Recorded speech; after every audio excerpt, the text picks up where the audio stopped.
Wala, hindi totoo yun. Ay, Walang ganun ka? insekto rito, miski pa pumunta kayo rito ngayon. Aba, hindi maaaring hindi kami papasok. Saan man dahil kami dadaan. At saka panay pa rin Wala. ang Ay, bakit galaw. nung pumutok na ito, hindi nila nasukat? Pupuntahan namin ang aming mga bahay. Aming pakakainin ang aming mga baboy, ang aming mga hayop. Hindi naman nila kami palampasin. Yung mga taga-Talisay. Dahil wala naman nakakadetect ng putok ng bulkan, hindi na nga nagalaw. Hindi yung 65 at apoy. Nung po nung 65, hindi rin ako nabakwit.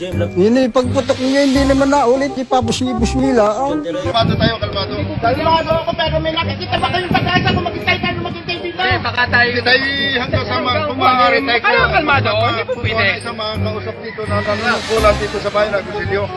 Wala nga, nagtatago Hindi sila. po, hindi. Ay, kung yan ikwites, araw-araw puputok yan. Pag nasindihan mo, ay bulkan yan. Minsan lang yan puputok, hindi na uulitin yan. Hindi, paano nga ako sumabog? Ay, wala, hindi. Bakit? Bakit nasabi niya? Sagay Diyos, sagay Diyos, sagay Diyos. Ano pa ang problema mo? Oo, sa totoo lang. Oho. Ay, kahit gumulong ang labadiya ng pagulong-gulong, hindi niya kaya punuin yan. Utos na galing sa itaas para sa supply. Dahil dapat yung kaninang umaga pa, wala na hong nakapasok. Para ngayon ho, walang lalabas. Sa dami hong ito, kung tayo mabibigla ngayon dito ng putok ng bulkan.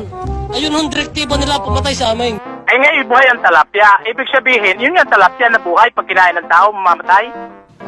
Ay kung halimbawa ay ito'y bulkan ito.